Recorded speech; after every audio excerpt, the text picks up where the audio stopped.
प्रिय दर्शकों, आज मैं पुनः आप सबों के सामने एक वीडियो प्रस्तुत कर रहा हूं। आप सबों का मेरे इस चैनल में बहुत बहुत स्वागत है।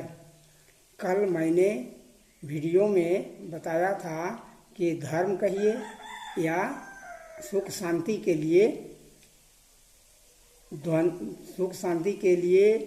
द्वंद्व, अहिंसा आदि का नहीं होना चाहिए। मन में किसी भी प्रकार का आप बड़ाई नहीं होनी चाहिए।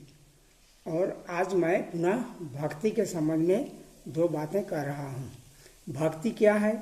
महर्षि सांडिल्य के अनुसार ईश्वर में परम अनुराग यानी प्रेम भक्ति है। नारद मुनि के अनुसार परमात्मा में अतिशय प्रेम का भाव भक्ति है। तो यह भक्ति को हम लोग कई रूप में देखते हैं, विशेषकर एक साधन रूप और एक साध्य रूप।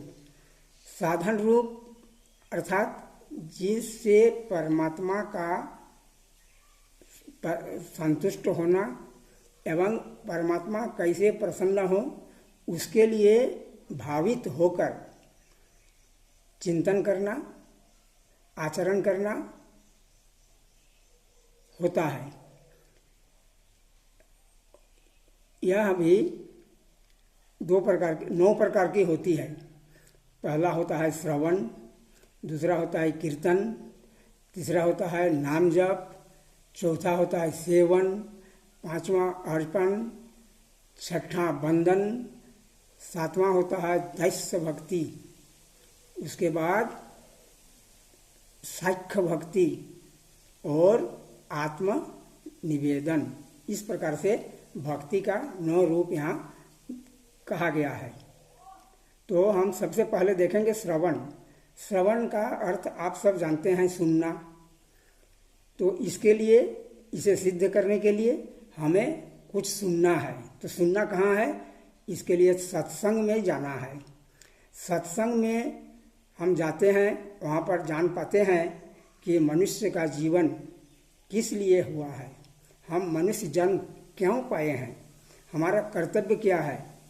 ऐसे तो खाना पीना, शोक स्वच्छंद आदि जो कुछ भी होता है सभी जीव में है, लेकिन मनुष्य में जो कुछ गुण है, भगवान जो कुछ हमें दिए हैं, किस लिए दिए हैं कि हम परलोक में किस तरह से सुख शांति रहें, पुनः हमको 84 लाख जीवों में नहीं आना पड़े। यह अन्य जीवों में नहीं होता है, मनुष्य छोड़कर अन्य जीवों में नहीं होता है। तो हम सत्संग में यह जान सकते हैं। सत्संग में आध्यात्मिक बातों को सुनने से हमारा आत्म विकास होता है। उससे क्या होता है कि आत्म मनन और आत्मचिंतन का भाव का मार्ग स्वतः खुलता है। इसलिए श्रवण में जाना चाहिए। हम देखते हैं श्रवण में भी 2 तरह की बातें होती हैं। एक होता है सगुण चर्चा और दूसरा होता है निर्गुण चर्चा।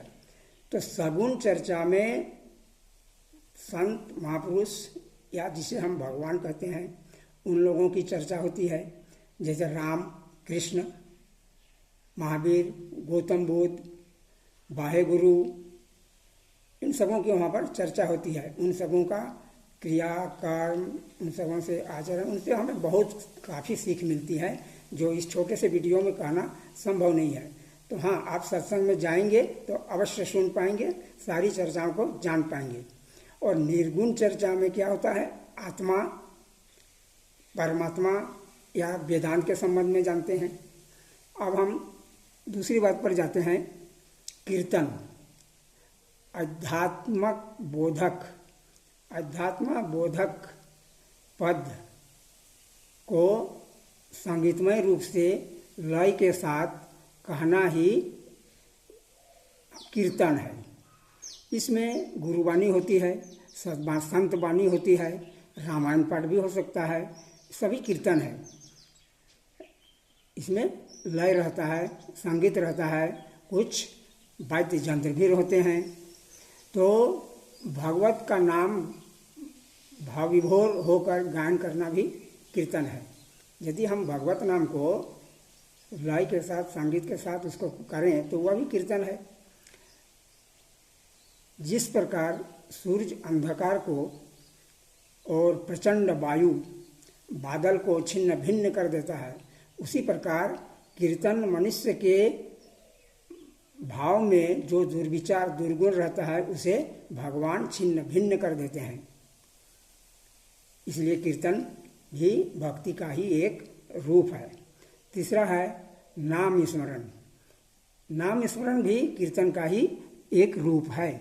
इसमें होता है भगवान के संक्षिप्त नामों का स्मरण करना या नाम कहना। इसकी अनंत महिमा है।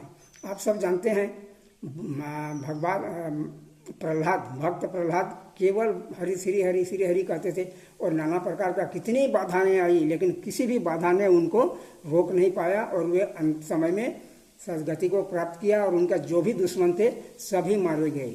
इसलिए नाम स्मरण में बहुत गुण है। इसे हम, इसका सबसे बड़ी अच्छी बात क्या है कि हम इसे किसी भी समय किसी भी प्रकार किसी भी तरह से इसे ले सकते हैं। इसमें कोई भी किसी प्रकार का कोई बुराई नहीं है। बस आज इतना ही। धन्यवाद। आप सबों को मेरा बहुत बहुत धन्यवाद। अगर वीडियो अच्छा लगता हो तो इसे लाइक करेंगे, सब्सक्राइब करेंगे। जो कहने की बात नहीं है फिर भी मैं कहता हूँ। अब अगले वीडियो में और शेष भक्ति के प्रकार को बताया जाएगा। धन्यवाद।